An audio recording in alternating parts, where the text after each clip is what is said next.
Hi everybody, this is Spath coming to you from PositivePokerInsiders featuring Jao Poker. Today we're lucky enough to be shadowing BaneJahMeen. He is a winner not only of a bounty this month in the $50 guarantee on Sunday nights where I'm the bounty, but he also got selected as one of the people to receive a free shadowing session. And so let's switch the screens right now and go over to Jao Poker. You can see that he has just sat down with 5250, and he's going to be the big blind next hand. He's been sitting out a couple of hands. And before we start talking about poker, introduce yourself, where you're from, and how long you've been playing poker. All right, I am BaneJahMeen. My real name is Ben Wallace. I'm from Columbus, Ohio. I've been playing poker since 2005, so I'm relatively new to the game. I learned, I've watched the World Series of Poker on TV for a while, Right. And I was sitting in my living room watching it, and I finally had enough. I said, darn it, teach me how to play this game. I was sick of sitting on the sidelines, and my buddies played a home game, and when they played, I just sat around and watched, and Right. I was the waiter. I'd get drinks and stuff. So, we got out the change jug and we separated quarters, nickels, and dimes. Mm-hmm. It was probably 2 p.m, and the next thing I knew, it was 3 a.m. Wow. And I was hooked, hook, line, sinker.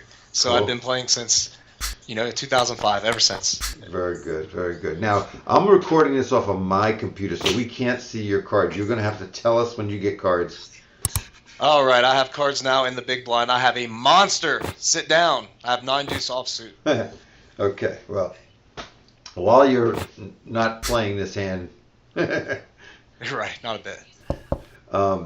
have you read any books at all on poker?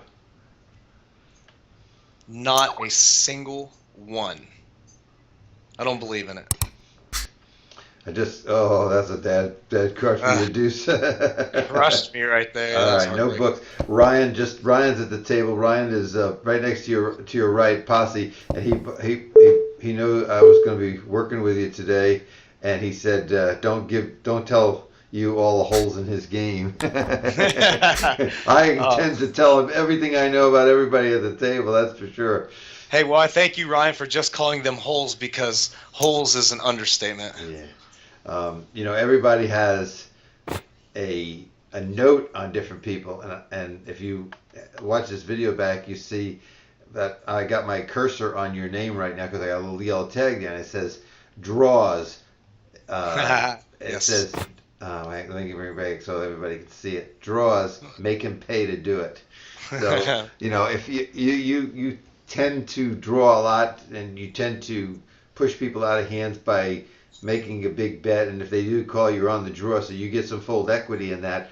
So my only comment about that on my note is, if I know you're in that kind of a mode, I'm going to make you pay instead of you making me pay. I'm going to make you Exactly. make the decision, and that's if I'm looking at you that way, then other people are looking at you way. So my advice to you, being a coach and shadowing you, is when you play, you got to mix up your game a little bit more. You can't be as predictable as sometimes you are, and you're predictable to yourself because you've said it at the table. Hey, that's me. I love to do that. But Yep. you've got to incorporate a little bit of a mixture to your game so that people don't know when you're doing it, and that you do get a little bit of that fold equity, because right now you're not probably getting that because they know you're on the draw, and if they're ahead, they're going to take that race. Anybody that's ahead is going to take a race. But Right. that's where, when you are behind and you do have a decent redraw hand, if you can get them to lay it down and you're not the favorite, you're still going to be a positive EV. Right, okay. No, that makes sense. What do you have here? I have ace of spades, 2 of diamonds. Okay, so in hands like this, where you're not in, the thing most people do is they tune out, they watch TV, they do other things. The most important thing to do is say to yourself, okay, Posse came in for 2 1/4 back there after a couple of people, 2 people limped in. So he probably came in with either 2 big cards or a fairly good pair. All right. Now this guy goes in for 15, and he says that he hit the 10, and the other guy hit 2 pair, which is going to get nullified by the aces. That was a terrible river card.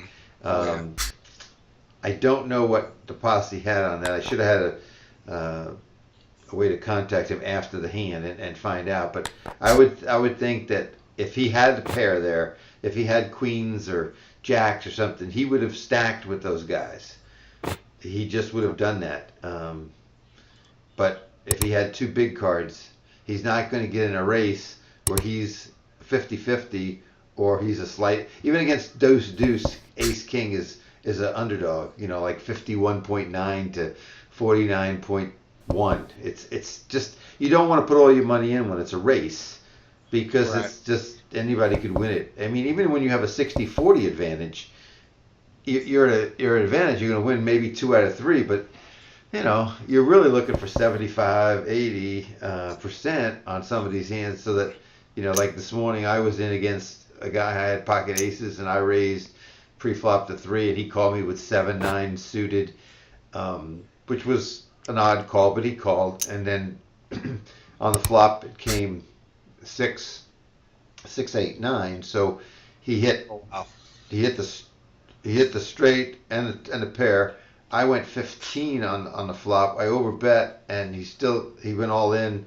I went all in. I had my aces. I was in front and blank on the turn, but then he had a 9 for trip 9s on the river. So he was willing to draw with it and spend all that money, but he was behind until he hit, and he was running out of outs. As once we passed the turn, his outs were cut in half. But that's poker. It doesn't mean you're going to win every time you're the favorite. That's what's good about the game. Right. Yeah. That's why there's 5 cards that come out and not just the 2 you're holding. That's right. I guess. Let me see. I'm going to see if I can try something here. Just hang on a second. I have the Queen of Hearts and the 8 of Spades, that hand. All right. Here we have a 9 of Spades and an 8 of Hearts. Early position, going to fold that.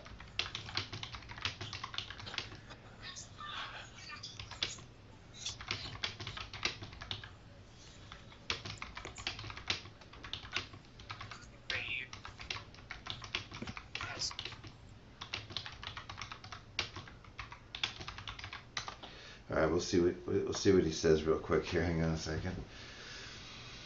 So again, the idea of this game is not only to play your cards and your hands, it's to play everybody else's hands. If you're distracted and if you're looking away, you're not doing it.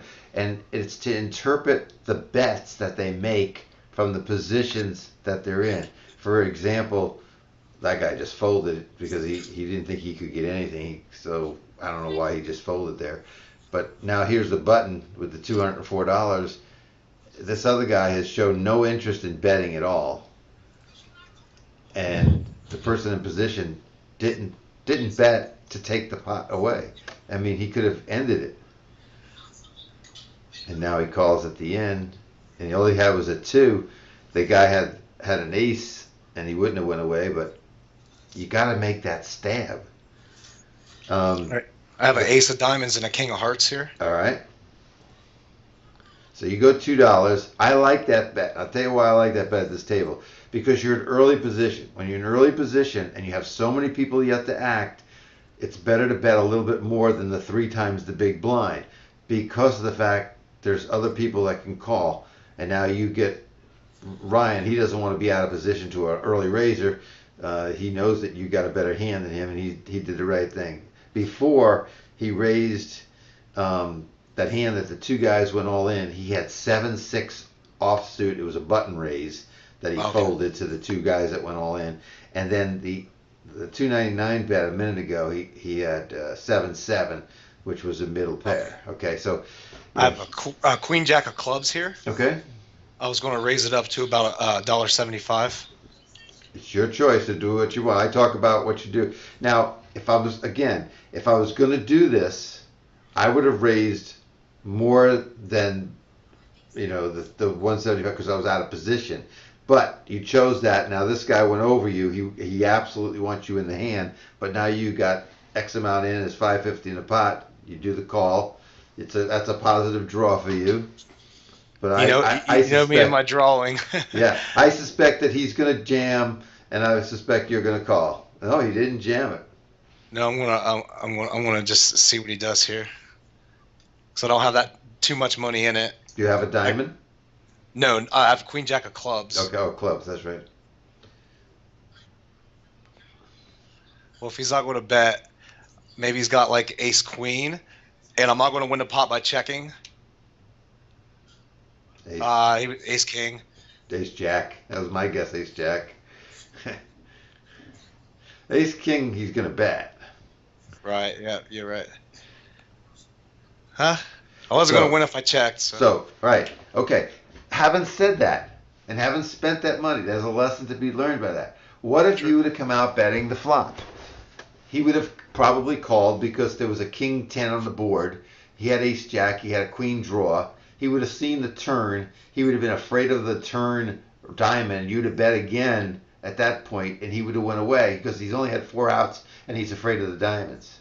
He did not, I believe he did not have, you can go back to previous and just see if he had a diamond. I think he had king of hearts, 10. He had the ace of diamonds. Oh, he did have the, then he would, he would have called. He would not have gone away then. You could have only won it if you bet the flop and he decided to leave. Right. And I don't think he probably wouldn't have left. Right. All right. Okay. Well. Posse just won with a 3-7 suited. Showing that you can win with crap sometimes. Tell me what you threw away. I threw away a 5 of hearts and a 4 of clubs. Yeah. See, now that's a hand at these tables that's, if it's an unraised pot, I'm calling every time when I got position on the button. All right? Okay.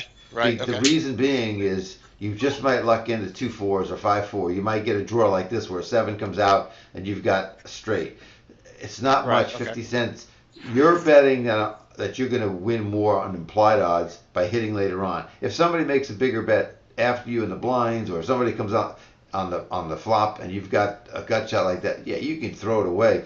But if they check or if they bet minimum, I'm staying to see if that 7 comes off on the turn as well. Okay. $1 invested to try to get back $20, maybe $30 off of somebody is well invested at these tables. You win more with 4-5 and pocket 3s and 9-10 or jack 10 than you do with ace king or ace queen, only because when you have those big cards and you bet them, people go away. And when you have the cards that they don't see that you're playing and they marry up, you can extract more money from, because most of the players at this level are playing top pair, top kicker, and they're not thinking about too much on draws unless the board is really draw heavy. And when I mean draw heavy, I'm talking about 3 spades, 3 clubs, or 8, 9, 10, or things like even like Queen Jack.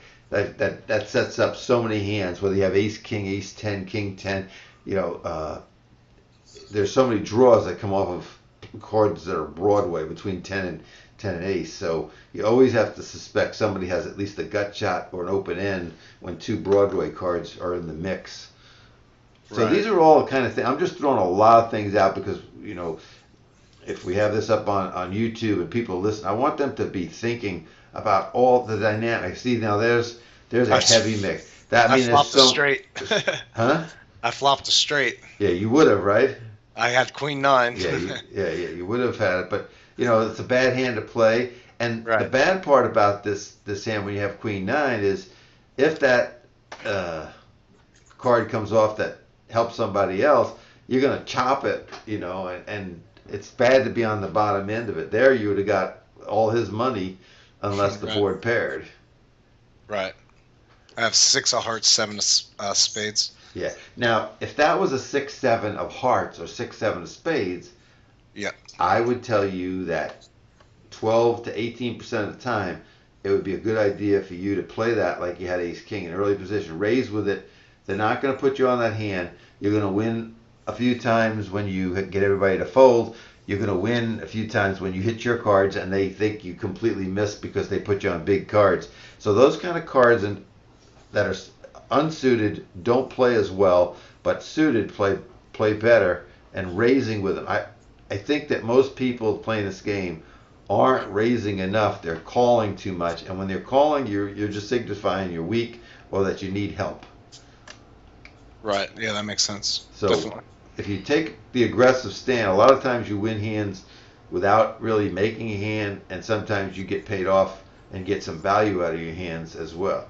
See, in this particular hand, that first guy bet. Everybody checked, he bet, and Ryan is hanging in there. He must have clubs. I think I would have been good here. Yeah, must have clubs. Oh, nope. I had a feeling he had clubs. So again, I'm watching the betting, and I'm putting people on a group of hands. What do you have here? 8 of clubs, 7 of hearts.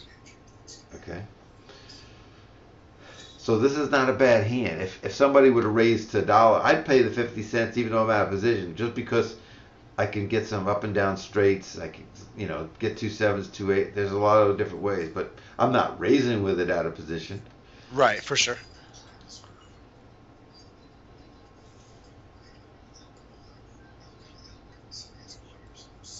There, I would have raised the pot. I was definitely thinking about it. Once he committed a check that first time, and then see, I would never do a half bet like that.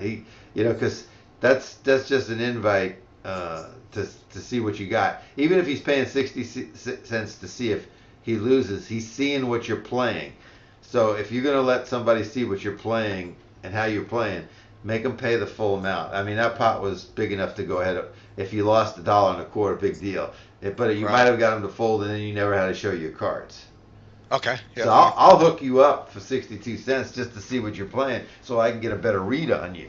So people play for many different reasons and try to. I gotta shut my door to my room. Wait.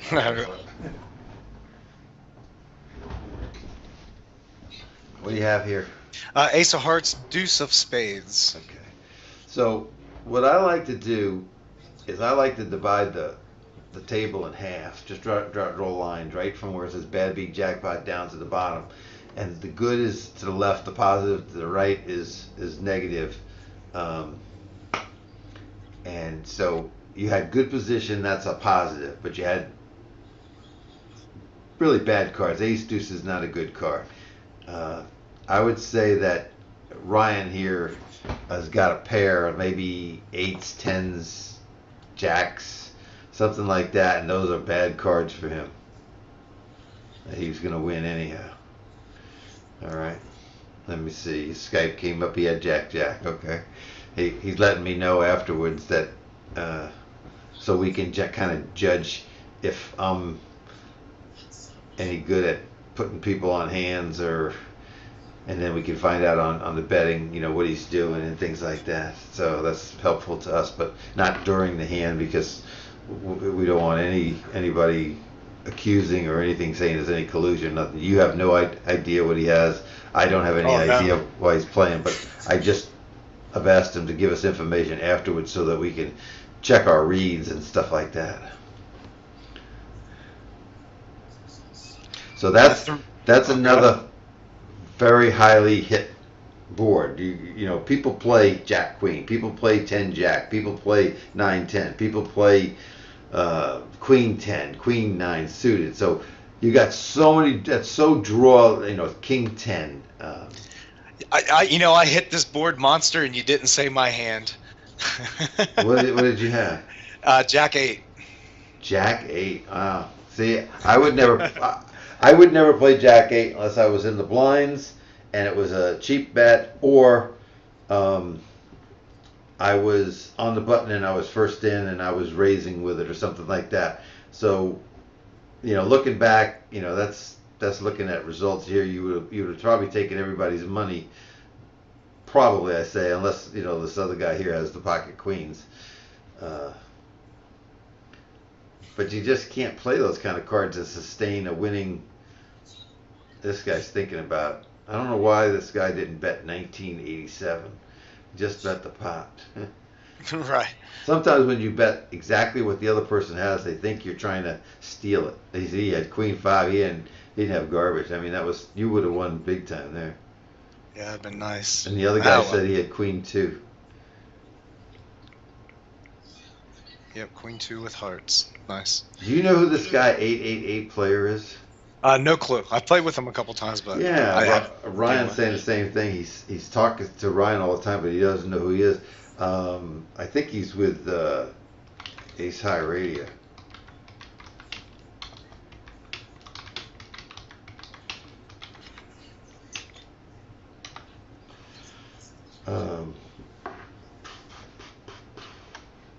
Or queen deuce this hand. Yeah. See, now Ryan probably will check raise here if he bets this at all. Otherwise, because if he's got the king or he's got the 7, he's going to let it go and try something, in my opinion. Now that ace complicates matters. Still nothing. Yeah, when you see signs of people check, they're either trapping or they really don't have anything. So a lot of times when you're in position like the guy that's on the button, you got to stick some money in and find out. The information you have to get, and if they don't have anything, you got to take it down. When there's free money on the table, you got to do. Now you're getting short here. You're getting down to 6 players, so now your range can open up. That's another thing that we need to talk about. You have range when there's a full table of 9, but you have to have a different range. In other words, a wider range of hands. For instance, for your audience that's listening, King Queen becomes Ace Jack. Ace Jack becomes Ace King. Ace 9 becomes Ace 10. Pocket 7s become Pocket 10s. Everything increases in value when you go down to a less players. What do you have here? I have a Jack of Hearts and a 2 of Diamonds. Okay. Now, neither one of these bet here, I would suspect they don't have anything connected, but you'll have to figure out yourself what you think they have. That could probably hurt there. I hate this. See, I would have bet $1 there. I think those guys would have bet with a king. I'm saying to myself, what would they have done before that? I think they would have bet with a king. Now, they could have an 8, sure. But on the other hand, I would have bet the $1 out there and made them think I had the king. Even if they had the king, what they're doing is they're trying to chop with you. So it's a good bet, if nobody's bet, to go ahead and try to take it down when there's 2 or less opponents. Now it's tougher because you got a heart. You're trying to advertise that you've got either the 8 or you've got the heart flush. So you're running into difficulty here because it's too complicated. So the steal is really on the turn there. Oh yeah, he took it. You got him anyhow. You still got him. Oh, wow. You still got him. He must have hit the 9. Yeah, 9 or 10. Yeah, definitely. Maybe the 10. I think he bets earlier. I think if he had the 10 on the flop and he was last to act, I think he would have bet the 10. So I'm going to say he had the 9. That's just my reasoning of it. Yeah, that definitely makes sense. I have a 10-8 of clubs. I'm going to raise this just because it's my favorite hand. That's okay. It's my and that's a good raise because you always, the thing, if you walk away from many things I say today, here's the things you're going to walk away from. When you're out of position, like in the blind, against a blind, or you're in early position, you always raise more than you would normally raise.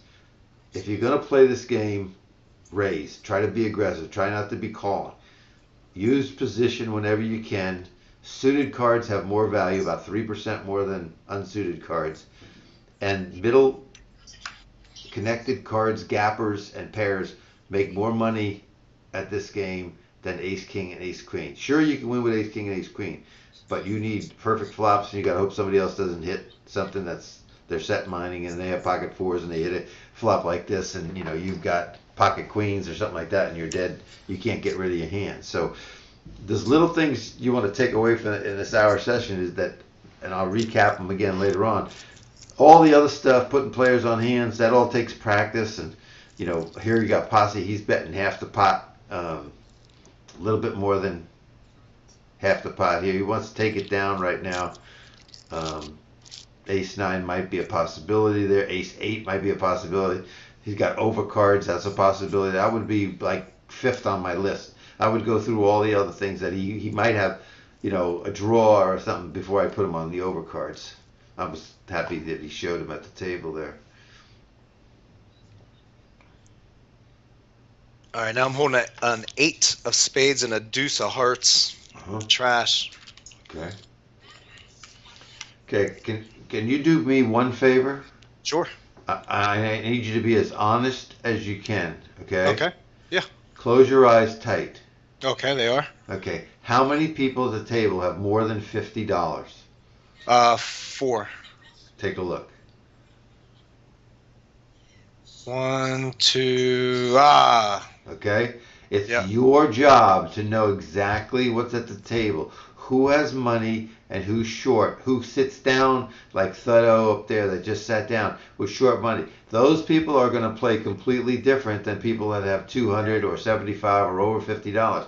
It's imperative for you to know who your opponent is because of implied odds. For instance, if you've got pocket sevens and the guy with $20 makes it $3 and you've got to call 250, that guy has to have 10 times the amount of your call. So 10 times 250 be 2250. If they've got like $17 left, you don't get the implied odds to go for the draw. It's important for you to know what they have so that you can make the right decision. As bad as it sounds, you might have to fold pocket sixes against somebody like that because they don't have enough money. Like this guy 2 seats from you with $10. He doesn't have enough money for you to get implied odds and continue. You've really got to beat him right up front. Now here's Posse again. He's coming in second position. He's probably got something high like ace jack, ace king, ace queen. Remember, this ace king and ace queen. There's 16 combinations of that, and so he had ace king off. He just told me on Skype after the hand. There's 16 combinations of that versus pocket queens, pocket kings. So I tend to put people on high cards or over cards early most of the time. Posse's a little bit different. He's smart. He knows he mix it up. He's been to my school. He knows that 7-6 suited. He has to mix in those raises along with pocket pairs that are not really great, like pocket fours and stuff like that, just so people don't always put them on the big cards. Got another person coming in, 3,000 pounds with $60. I always like to look how much they come in with. I like to take my cursor and put it over their name. I like to see, for instance, where they're from. Are they from the United States? If it doesn't say anything, I usually say if they're from Serbia or if they're from the Far East. Everybody in different parts of the world play a little different. Russia and people from Ukraine and stuff, and Serbia, they're very aggressive players. So they might not have much. They may hit middle pair and still put big bets in. People that are from different parts of the world, the first thing I do is I think, okay, if it's 2:30 here, it's 3 in the morning there or 4 in the morning. They could be tired. They could be drunk. They could be anything. I need to know where they're from just so I can get a reading on you. Have they been up all night, or are they just getting home from work and jumping into the game? Are they alert? Things like that. Those little edges. I want to know everything I can at the table so that I can use it for my benefit. That's smart. I never thought of that.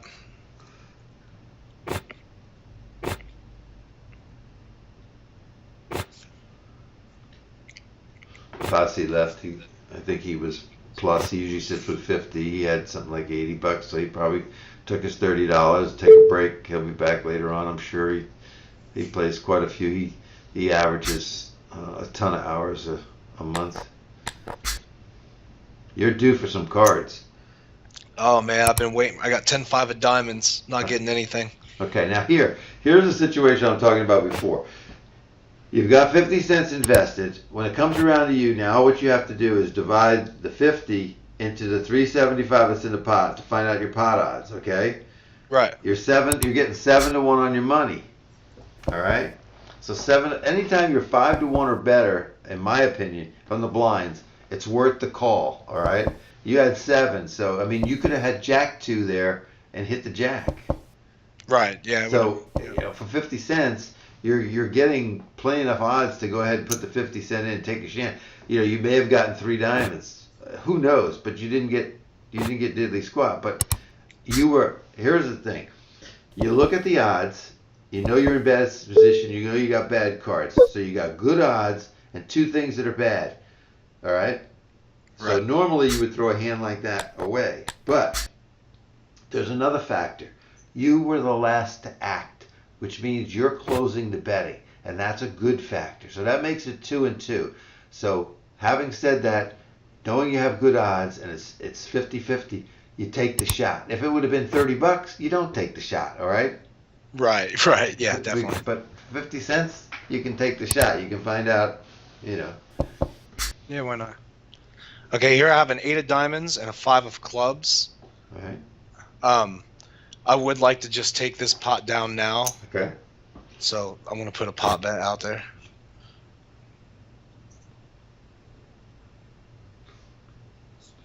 Yeah, that's good. He left 2.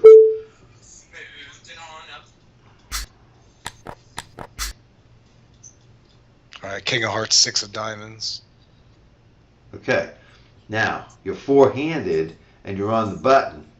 Now, does that king represent enough to raise? I normally would throw this away. Now, if I had like a king 9 something that was connected, I would probably raise it.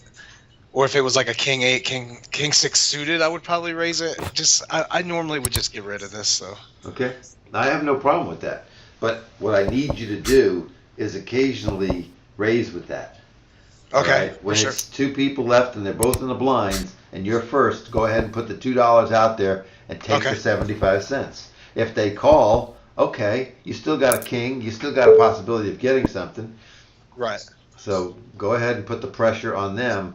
You don't have to do it every time, but you know, everybody that's using Poker Tracker or any of these things, they're going to know how often you play and what your VPIP is, how many times you voluntarily put money into the pot pre-flop and things like that. So every now and then when you do it with those hands like that, you skew the numbers on them and they can't get a better read on you as well.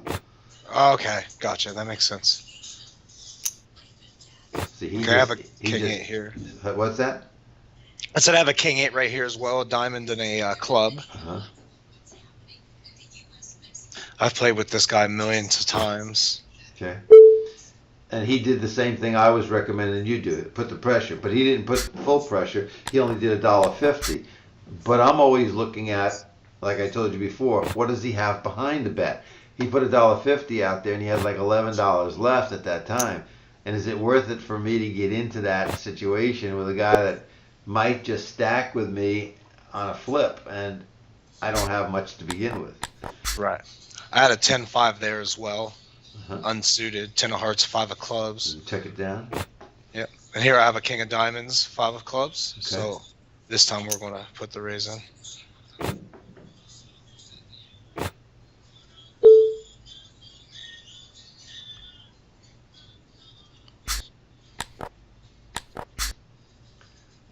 Queen of clubs, 5 of hearts.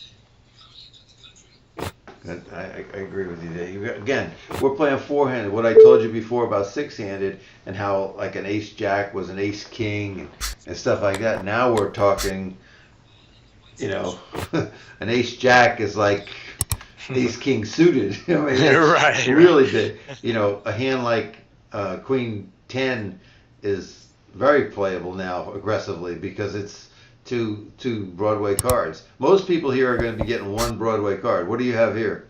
I have a 3-4 spades. I thought about a raise, but yeah, I just didn't feel it. Okay.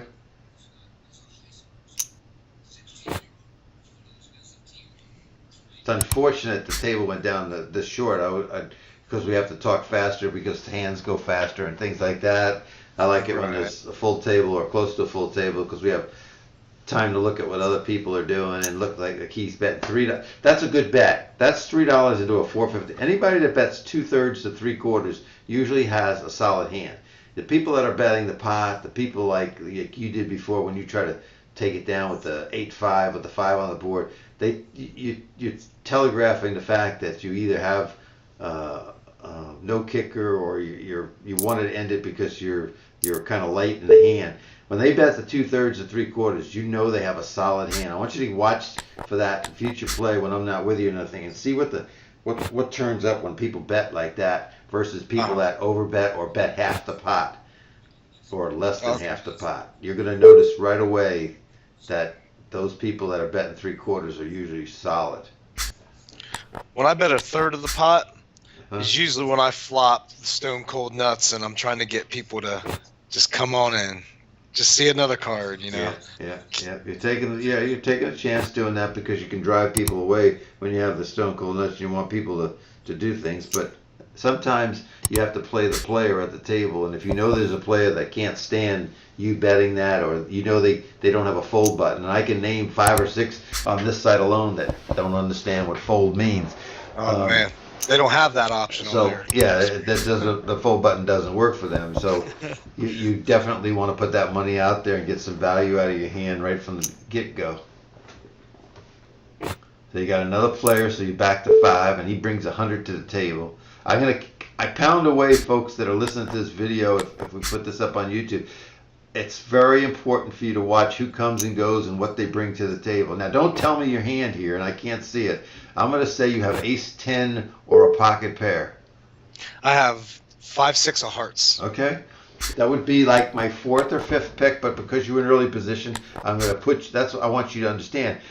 I'm putting you on hands that other people are putting you on. So that is the advantage of doing what you just did. And that's a good illustration how you would throw me off of what you have, okay? I did it solely based on what you talked about earlier with mixing those in from time to time, because that's normally a hand I would just either call with or just throw away. Absolutely. Good man. What do you have here? I have a 10-9 offsuit. I have a club and a heart. Okay. You know what? Let's go ahead. Yeah, you got a gutter, right. And there's your 2/3, 3/4 bet, rather. And then he goes over the top of you. He tells you that he's probably got a king, queen, maybe clubs. That's right. You take the card because it was $1 for 4. You were getting 4 to 1 there. And if you hit your jack, most likely you're going to have the best hand. But you didn't hit it. So be it, you know. He took a shot. Took a shot for. Yeah, that wasn't bad. He's going to bet $3 to $4 here. Oh, wow. He went half. Kept it cheap. He went half.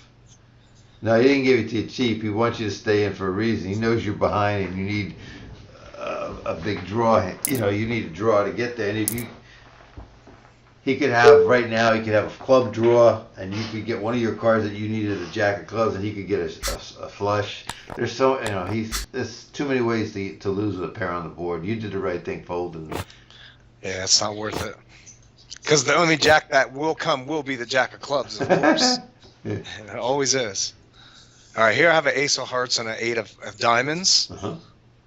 So I think I want to make it a little bit less than $2.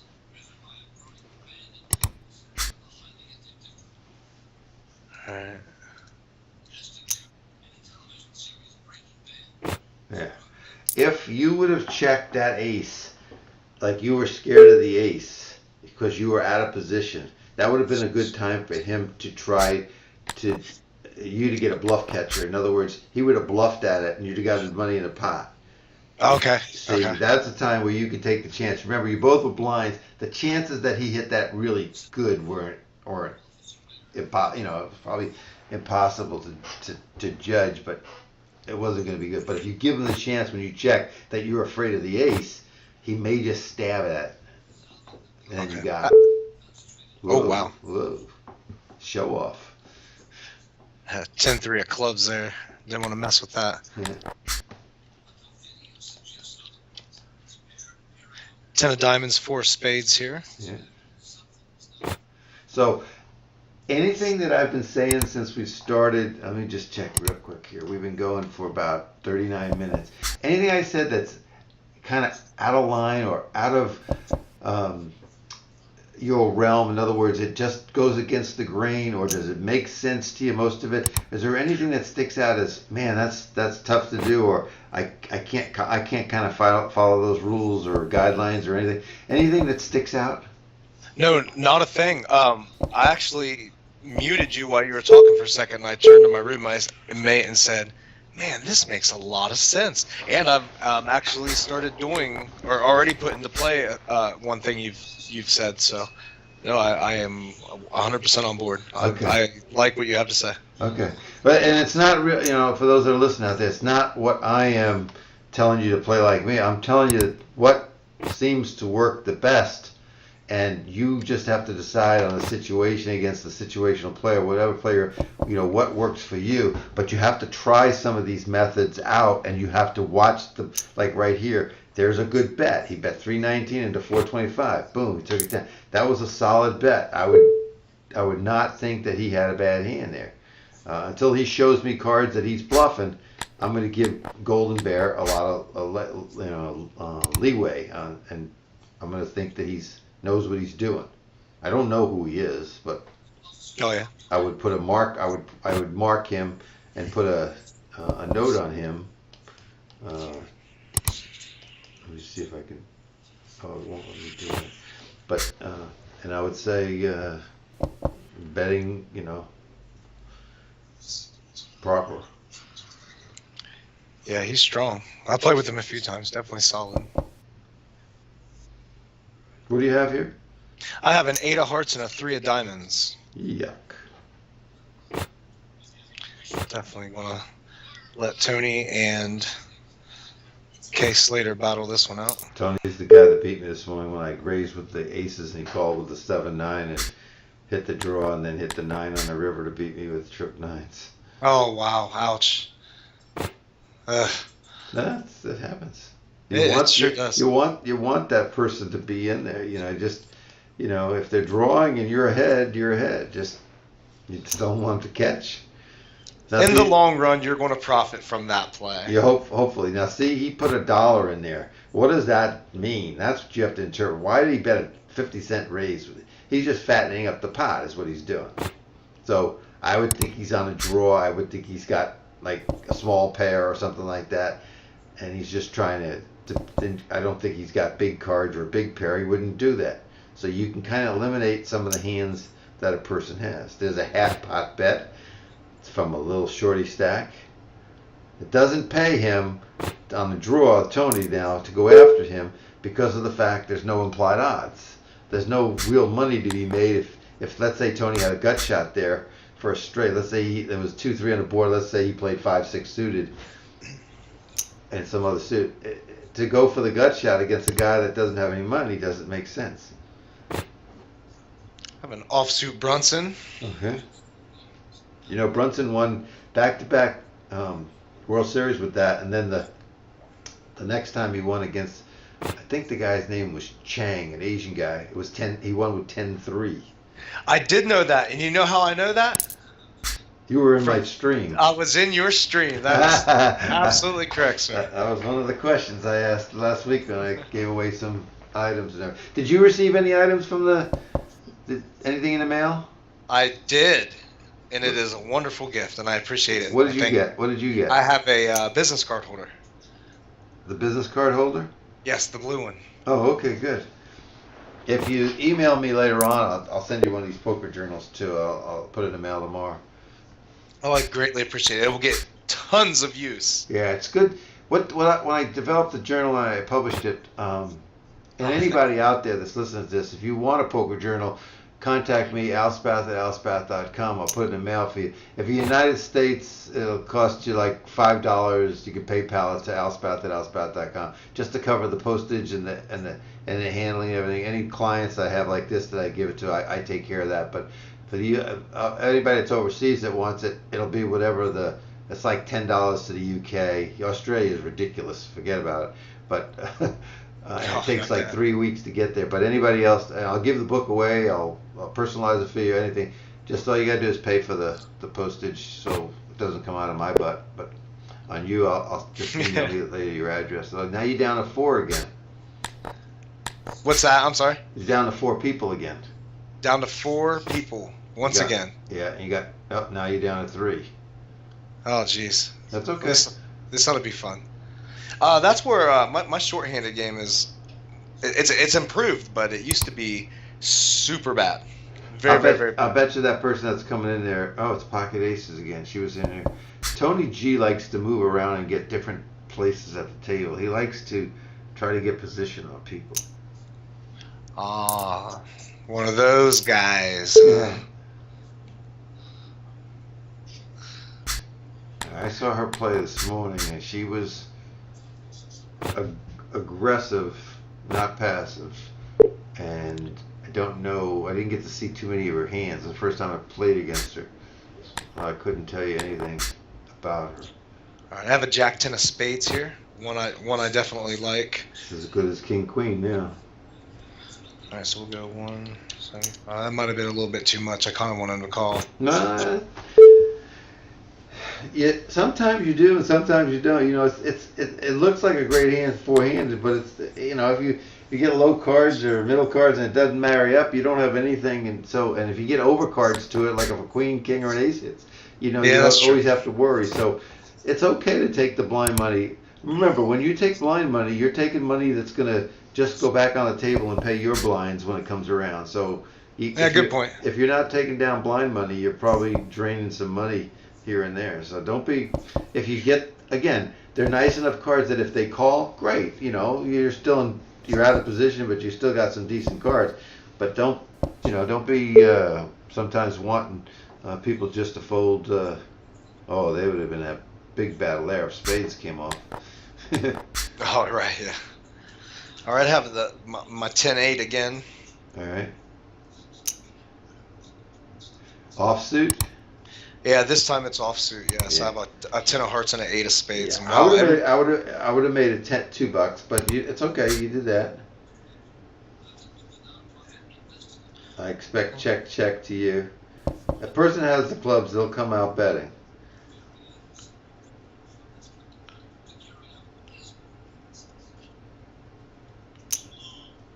See, well, there it is. Yeah. Yeah, you can't, and that might be just ace of clubs.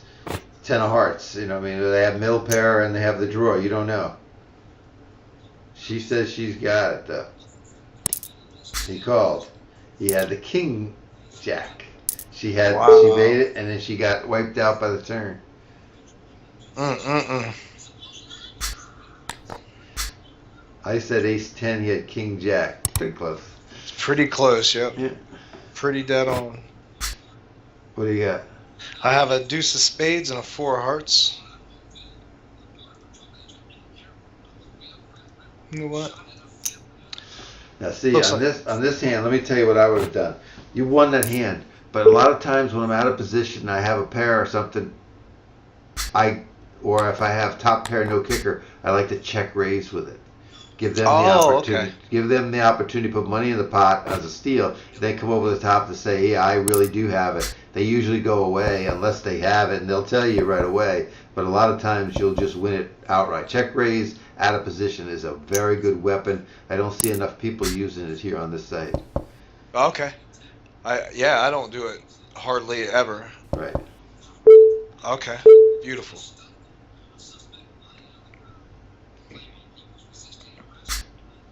All right, we have a 4 of spades and a 3 of clubs. But the one thing you should say is we have position with a 4 and a 3. First in. So being first in, oh boy. Yep, no thanks. Slater picked up something there. He was ready. That's okay. The next time you have a good hand, you do the same thing, and when he pushes, you're ready to stack, you know? You just haven't had one of those good enough hands.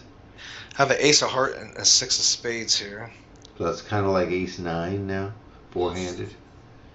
I would normally probably just throw this away. Go ahead. Do what you would normally do, and then we can talk about it and say, was there any value in doing the ace 6 or not? Well, if you're first in and you raise it to $2, you're going to win 75 cents probably half the time because nobody's going to defend. You don't see if this Slater come in for 50 cents. More than likely, a person that limps like that, once they put the 50, they'll put another 50 in. But whether or not they put the 50 in, if you put the $2 under their ass to begin with, is doubtful.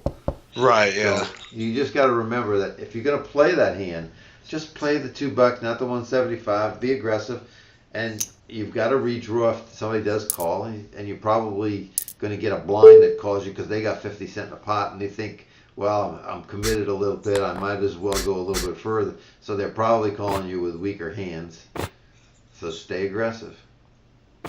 Be ready to fire bullets. You know, that's this game is about who's prepared to fire bullets, and some people just don't have their gun loaded. Right. All right, this is a king of hearts, 10 of spades.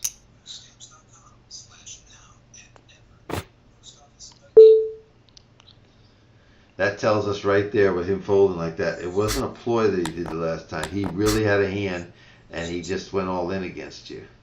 So he kind of tells us, you know, how he's playing these. Right. He's waiting for something. All right, I have a jack 9 of hearts. I'm going to start putting a little pressure on these people here. I think she'll play. She likes to play. Yeah. She's got 8-3, 9-4. So that tells us she has better than those hands. You hit top pair. I don't like that bet. I would like that bet to be more like 3-10. Oh, a little more. Okay. Yeah. Just look at the pot and you know what's more than half but not full. It's somewhere $6, $7. This exactly. You know, she's gonna go away once you put the right amount out there, and she knows she's not getting good odds, and you're committed kind of to the pot. All right, here's a 6-4 clubs. Mm-hmm. Let's see. I wasn't feeling this one. I was going to raise it. That's a $2 bet. That's a $2 bet all day long. Yep. Yeah. Yep. And I was going to do it. Especially four-handed. Let's see if we get a call here. Nope, we're not gonna see it. She probably had an ace or king queen or something like that. All right, we have a king of clubs and a 7 of spades here.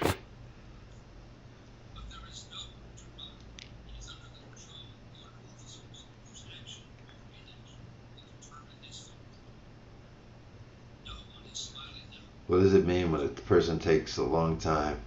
Doesn't mean anything, because they could be on one of the apps that's very slow. It could be they have a bad connection. It could be they're playing multiple games. You never know. So here's where I always do. They check, I bet. They bet, I fold. You know, if I have nothing, you know, right. I just play whatever action they do.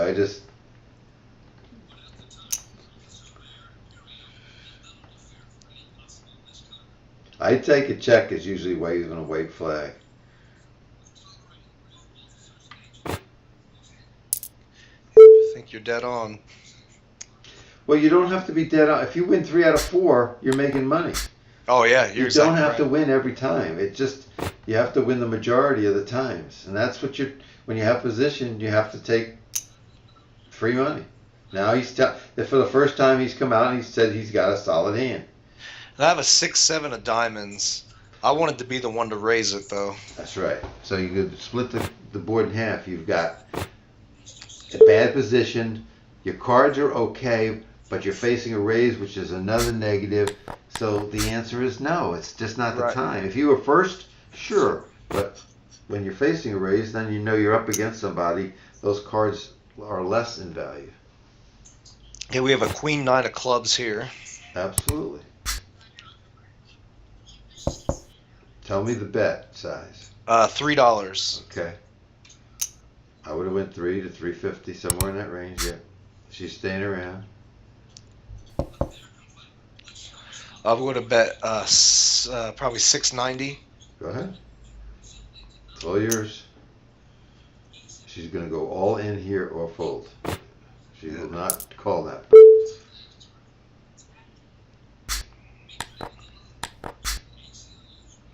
All right, 10-8 of clubs. I'll sneak in there if I can. Changing it up. Yep. Okay. It's all right. You got away cheap. You got away with 50 cents. He tried something different. He might have hit. You might not have hit. But if you raise that hand, All right, they fold, you win the 75 cents. If they call and the ace comes off like that and nobody bet, as you've seen, you would have done a follow-up bet and you'd have won with a continuation bet. So limping with those cards is okay to mix it up, but don't do it that often. It's better to raise because you have better outcomes if you raise. Either you take it down, or you hit, or you follow up with a continuation bet. There's 3 ways to win it. Right, yeah. Just being aggressive, especially short tables. It's tougher with 8-10 suited when you're at a full table in early position. It's just tougher. We're also at the final table of the 375 guarantee on the Jao Summer Series. Oh wow! Is that for a seat? No, it's the actual 375 guarantee. Oh really? And how many does it pay? Let me look here again. It pays 3. Oh, and how are you doing on chips? We are right. I'm right in the middle of the pack. There's 7. Let me look at the thing.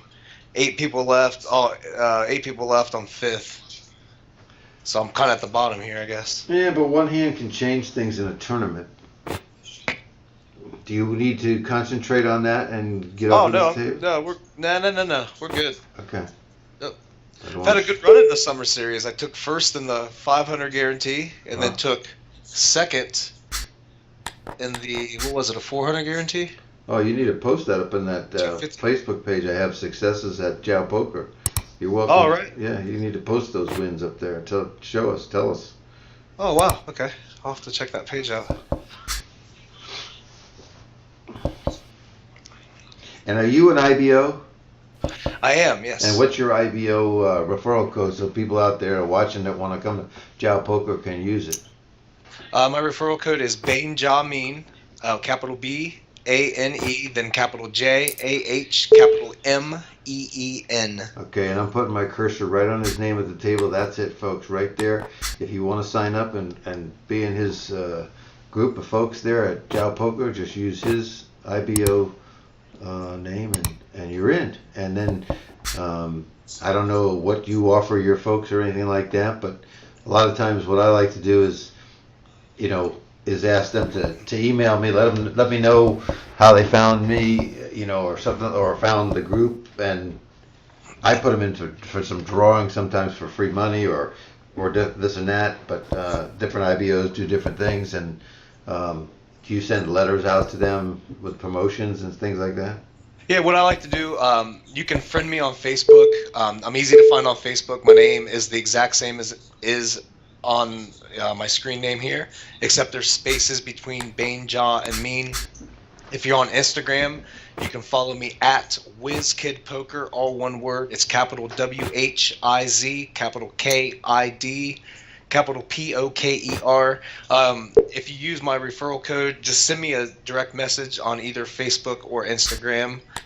What I'll do is I'll just verify your account, and then I can send you $2 for signing up under my referral code, just to give the site a try. You can play a couple micro stakes buy-in.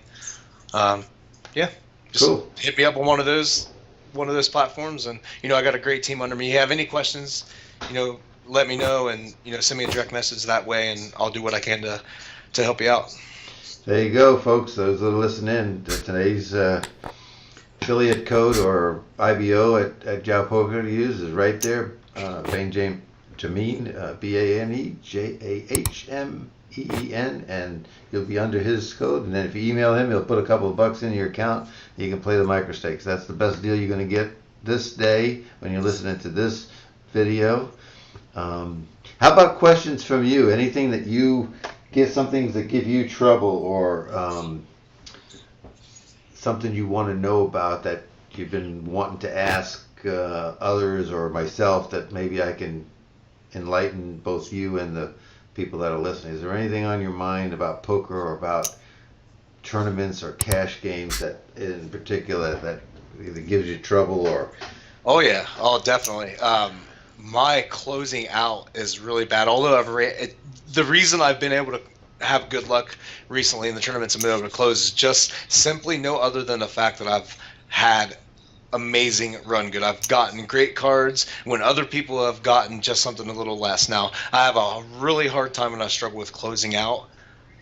You know, when it gets down to 3, 4, 3, 2, you know, just like what are some good tips on closing it out? You know, I have a hard time with loosening up my range. I just don't see Jack 6 just being a hand to raise with and 3-bet with, you know, when it's suited. And you know, they say to do that heads up. Queen high, queen 4, you know, I just have a hard time doing that. And sometimes I blind out and don't play hands that I should when I'm heads up or 3-bet when I should. Those are excellent questions. What I like to do when I'm in those, especially if I have chips, if I'm middle stacked or higher, I like to let everybody else do my dirty work for me. I like to see them battle. Most people that get into the money, you'll notice if, let's say, they get to the final table, then the final table just explodes with action.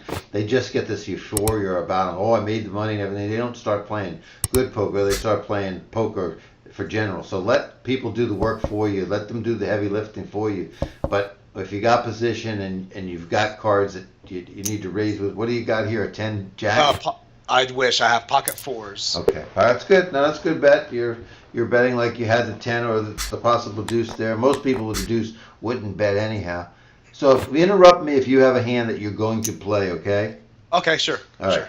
So what I would recommend, first thing, anybody listening out there, email me, alspath@alspath.com, and say, hey, send me your written lessons. I'll send you 7 lessons on playing no limit poker that'll straighten your game out and give you a good foundation. And then say, send me your heads up play, and I'll send you a sheet that you can read about heads up play, what I play, how to play, what cards to play against, and how when you I have play. a 10-8 of spades here I'm going to play. Okay. 10-8 of spades? Yeah. Okay. That's smart. You know, I was told that people hate being double checked too. So I'm going to double check to him one time. I normally wouldn't. The only problem about that is the fact that you got the double draw. When the king came, it gave the diamond draw and the heart draw plus the, you know, another straight draw with the somebody had 10 jack or queen jack or something. So I understand what you're saying there, but because of the complexity of the draws, I would have probably bet the turn. Okay. I understand what you're saying. I'm not saying it's wrong. I'm just saying I'm taking into the fact that, boy, I'm giving this person who did stand up to my raise pre-flop has something. I'm giving them a chance to hit and beat me. Okay. I have a jack 9 of hearts here, or jack 9 of diamonds here. Sorry. If it would have been like a limp, you know, like if you just paid 25 cents and he checked or something like that, then I don't give him that as much credit for having a hand. But when you raise and they call, they have to have something. Okay, gotcha. Oh man. Okay. Well, I would normally call, but she hasn't really been in hands as of recent. Mm-hmm. So I think she's tired of losing. Mm-hmm. So probably has something this. No, I agree with you there. Your hand's not good. She has the position. She raised you. You're going to be an underdog. You would have had to put $3 into a $7 pot. You're only getting 2.5 to 1, so you're not getting the best odds. So all those are negatives. Yep. And if you got one side that outweighs the other with negatives, then you don't do it. You know, just it's real easy. You're going to be plus on the plus side of anything. So anyhow, back to the tournaments. You playing this one? Well, which one? Oh no, just this hand you were in. Never mind. You no. You folded. 10-5 of hearts. Yeah. Yeah. So when you play in a tournament and you're getting down to the end again. Sorry. Go ahead. I have pocket queens. Sorry. All right. No, it's good. I kind of want to call here, so I didn't raise it as much. Right, and I know that because you didn't raise it as much. You got to stay with the same bet. You can't do that and not think that they understand what you're trying to do. All right? Right, okay. So if you make the same bet and you've shown some weaker cards, they're going to... Now when you bet your $3 or whatever you bet here, they're going to know that you probably do have the overpair. But they could have definitely hit a set too. It's true. Here, I want to bet less. See if. I would never bet less here, only because if people are playing the 10 Jack or hands like Jack Queen, you're giving them a real chance to draw. So just keep the same three three-quarter bet, yeah, three-quarter okay. bet. I have Jack 10 here as well. Sure.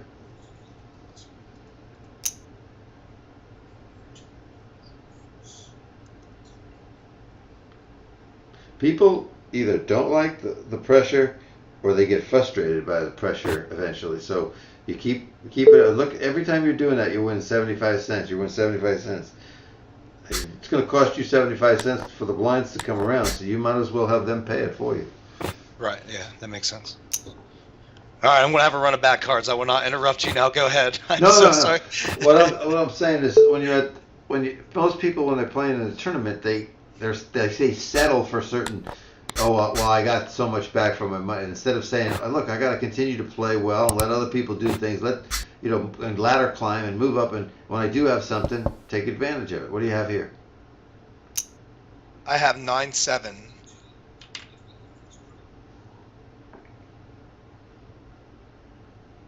I know what I would do. I would have pushed. Oh, you would push? I would have, because of his stack size, I was betting that he had the 6, or if he even had the 7, he'd have to let it go. Not now, I'm not telling you to do that now. I'm just telling you that when he put that bet out there, because he was so short, now he's committed. Now you can't get him out of the hand.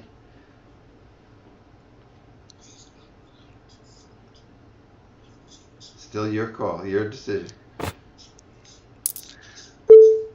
You see, by calling again, you're putting yourself in a negative position.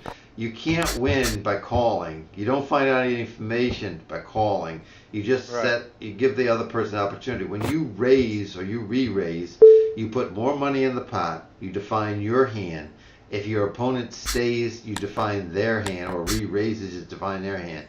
You get a free card on the next round possibly, or later on in the round, or you take it down with another bullet. There's so many positives you get when you bet and you're aggressive versus when you just call. There's no value to call. So you would have shoved that just instantly, all in. If he had $50 there, hell no. But if he had no, with his stack, with his stack, I would have shoved on him and made him commit. Yeah. Okay, gotcha. In that case, I just didn't see him having the jack. Right. Okay. That was just my read on it. I have 6-9 offsuit here. Okay. In our house, we joke and call that the Jao hand. Seems like it hits every time.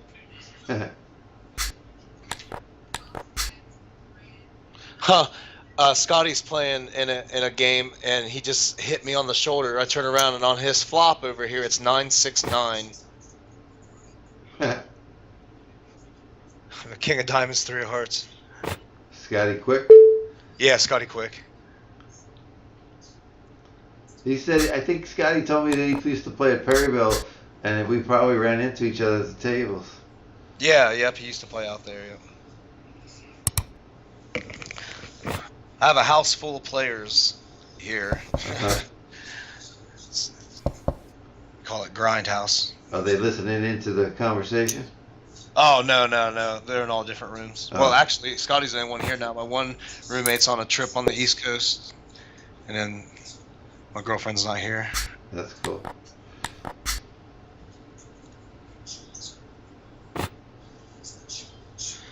All right, I had 9 of clubs, 5 of diamonds this hand. Okay. Why don't you hit the sit out next big blind at the cash day? We're well over the hour anyhow, and then I'd like to wrap up the video at that time. But let's see what happens in the next couple. I think you're going to get maybe one more hand. 2. 2 more hands. Okay. See what happens. Then you can concentrate on wiping the floor over there at the 375. Guaranteed. I hope so. I'm getting pretty short, so I got 10 That's all right. bets. You got to remember, when you're short, and you're very short, when you're under the gun, you stick your money in. You never wait till you're in the big blind, because you don't get as much money back when you're in the blind as when you're in the other seats, because you get both blind money. So if you get really short, stick it in. Definitely makes sense. I have an 8-5 of diamonds. I like this one. So I'm actually going to put a raise in. All right. Haven't played in a minute. Whoa. You know, I'm going to probably make this fold, but I would contemplate it for a minute because I'm definitely probably drawing live. Flops have been a lot of low cards, but Yeah, I think he's got ace king or ace queen. I'm definitely just going to save the money. I'm profiting right now after our hour, so. I get one more hand. All right, here we go. Give me kings. Give me aces. Oh, I got the first one.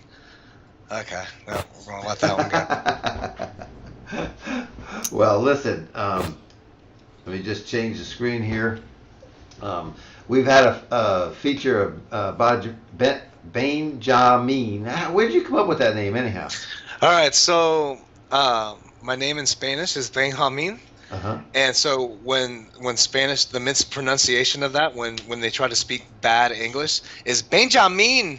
So it's just how I came up with it. Well, Just the mispronunciation of Benjamin in bad English. Well, Mr. Wallace was There was you go. a very good student for us today, a very good client to have to demonstrate what happens when somebody shadows you at the table. I'm Al Spath from Positive Poker Insiders. You can contact me, alspath@alspath.com. Let's look for the holes and leaks in your game, and I hope today, talking to you, that you found out a few things that you might be doing and how you can do it differently, and watch at the table and learn from it. And if there's any questions at any time, just email me or Skype me, and I'll be happy to answer, or send me a hand history or something and say, how would you have played this? Not a problem. I'll get back to you on it, and I really appreciate you taking the time. And I'll render this video this afternoon. It'll be up, and you'll have a copy unless you object to that. Oh, no, you go ahead. Sounds good. Okay, my man. Have a great day. All right, thank you, you too. I appreciate it. It was a lot of fun. All right, take care. Thank you, you too. All right, bye. Bye. That's signing off as Al Spath, Positive Poker Insiders. We're featuring Jao Poker. Today we had a session with BaneJahMeen. And if you want to sign up at Positive Poker Insiders, you could use his name as a referral, or you could use the one that you see on your screen, ppiposse, who is the sponsor for this show. Thank you very much. This is Al Spath signing out, and hope to see you at Jao Poker real soon. The summer series is going, and there's a lot of money being given away.